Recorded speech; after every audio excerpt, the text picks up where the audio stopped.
Carta do apóstolo Paulo aos Efésios, capítulo 2.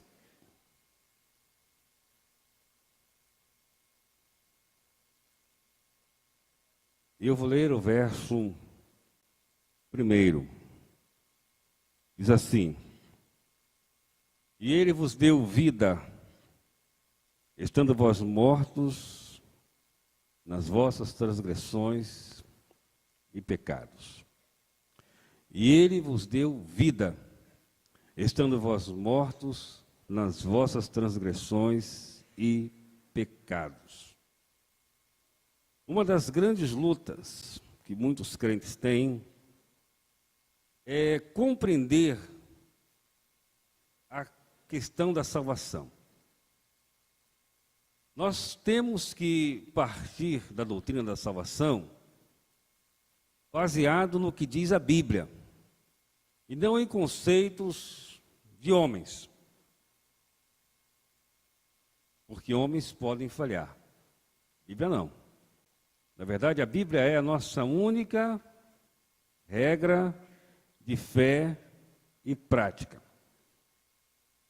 Para entendermos a salvação, precisamos compreender alguns conceitos bíblicos. Primeira coisa é a soberania de Deus. Deus é soberano. E na soberania de Deus, Ele resolveu nos salvar. Não há nenhum sequer ser humano que mereça ir para o céu. Ninguém. Embora alguns até defendam essa ideia, que não é bíblica, de que algumas pessoas vão para o céu, porque Deus as escolheu para ir ao céu.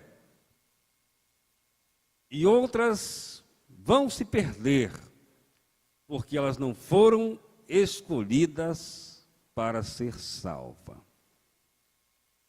E pegam versos isolados da Bíblia para formar esse tipo de doutrina. Nós precisamos entender que na soberania de Deus, Deus nunca vai contra os seus atributos. Deus é um Deus de amor, mas Deus é um Deus de justiça. Deus é um Deus de justiça, mas Deus é um Deus santo. Então, Deus que é soberano, Ele decidiu. Não foi uma decisão do homem. Deus decidiu salvar o homem. Na verdade, Deus sempre quis salvar a raça humana. Em Efésios capítulo 2, aí está 4, mas não é 4, capítulo 2, verso 13, o texto diz assim: Mas agora, em Cristo Jesus, vós, que antes estáveis longe, viestes para perto pelo sangue de Cristo. E um outro texto, ainda no livro de Efésios, o capítulo de número 1, os versos 3 em diante, e se alguém achar, né, eu já estou com a minha Bíblia aberta, então, mas se alguém tiver a Bíblia aberta e quiser ler para nós, Giovanni, me ajuda aqui com o microfone. Irmã Lindonésia vai ler para nós. Espera aí, deixa chegar o microfone, irmã. Efésios capítulo 1, a partir do verso 3, para mim, esse é o texto-chave que fala sobre a questão da salvação como soberana de Deus e trata da questão da predestinação e da eleição. Muita gente não aceita assim, mas é o que a Bíblia diz. Vamos ler. Bendito seja o Deus e Pai de nosso Senhor Jesus Cristo, que nos abençoou com todas as bênçãos espirituais nas regiões celestiais em Cristo. Continue. Como também nos elegeu nele antes da fundação do mundo, para sermos santos e irrepreensíveis diante dele em amor, e nos predestinou para si mesmo, segundo a boa determinação de sua vontade, para sermos filhos adotivos por meio de Jesus Cristo. Amém. Até aí, irmão. Bem, então, na soberania de Deus, Deus mandou Jesus, tornou-se como um de nós, e nós fomos eleitos, não vou me deter muito nisso, nós somos predestinados na projeção de Cristo. Porque se assim não fosse, irmão, presta bem atenção, como é que um Deus amor, um Deus justo, cria um ser humano para a perdição e outro ser humano para a salvação? Que justiça há aí? Se alguém vai se perder porque não tem como se salvar, na verdade essa pessoa não é culpada, é vítima. E um Deus soberano, um Deus justo, um Deus onipotente, um Deus poderoso, não faz injustiça. O homem faz, Deus não. Então, a salvação tem que ser entendida a partir da soberania de um Deus que sempre quis salvar a raça humana. Esse Deus é um Deus onisciente. Evidentemente que por ser onisciente, aí que começa a confusão na cabeça de muita gente, ele percebe e sabe as pessoas que vão se quebrantar e as outras que não vão se quebrantar. Mas não que ele determine isso, certo? O salmista diz que Deus é onisciente, que Deus conhece todas as coisas, e isso é verdade. Mas Deus criou o homem, Deus que é soberano, ele criou o homem com liberdade. Então, o segundo aspecto é a liberdade humana. O homem tem o poder para decidir as suas questões espirituais. Desde o Éden, nós percebemos isso. O homem é livre para fazer o que quiser. Capítulo 3 de Gênesis retrata esse aspecto. Deus criou o homem, colocou o homem no jardim, deu ao homem todas as condições necessárias para que ele vivesse, e Deus disse o seguinte: olha, você vai estar aqui, mas eu desejo que você me obedeça. Porque se um dia você me desobedecer, você vai ter consequências, você vai morrer. Bom, Deus podia não ter colocado a árvore ali. Mas aí o ser humano não seria o quê? Ser humano. Ele seria um robô. Ele não teria a liberdade de escolher fazer ou não fazer. Ser pessoa é ter essa possibilidade de escolher fazer ou não fazer. Então, a salvação, ela tem a soberania de Deus, mas entra também em questão a liberdade humana. Deus nos criou livres para fazer o que nós quisermos.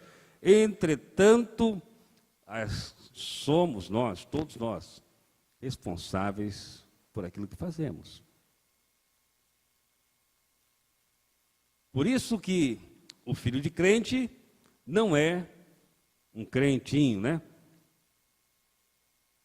Porque a decisão é pessoal. Nós não podemos interferir na pessoa no que se refere à sua decisão. É o Espírito de Deus que vai tratando, trabalhando, sempre se apresentando, mas se a pessoa resistir, aí é uma decisão que a pessoa toma. Naturalmente que, diante da resistência, haverá consequência. A Bíblia também nos apresenta que somente por intermédio de Cristo nós podemos ser salvos. Por quê? Porque Jesus Cristo foi quem fez o trabalho de reconciliação entre o homem e Deus. O texto que eu li em Efésios diz que nós estávamos mortos. Nós estávamos o quê, Luiz Felipe? Estávamos mortos. Fiquem ligados, que eu estou ligado em vocês também, tá? Estávamos mortos aonde? Em nossos pecados e delitos. Mas Deus preparou a reconciliação. E essa reconciliação só é possível mediante a Cristo, meu irmão. Não há ninguém que merece entrar no céu. Não há ninguém que seja bom o suficiente para que Deus lhe dê a salvação. Isso é uma invenção humana. Ontem eu estava conversando com alguns irmãos sobre essa visão, que é uma visão calvinista, né? De que hoje há pessoas que são mais calvinistas do que Calvino. Calvino foi um dos expoentes da igreja, e ele defendia essa ideia. Mas no final da história ele já não defendia tanto assim, porque a Bíblia mostra que a reconciliação é somente por causa de Jesus. E Jesus, que veio trazer a reconciliação, ele tomou o nosso lugar, como diz o profeta Isaías. Ele morreu a nossa morte, como afirma Paulo aos Filipenses. Ele se fez pecado por nós, quando está em 2 Coríntios. Ele também afirmou uma coisa interessante.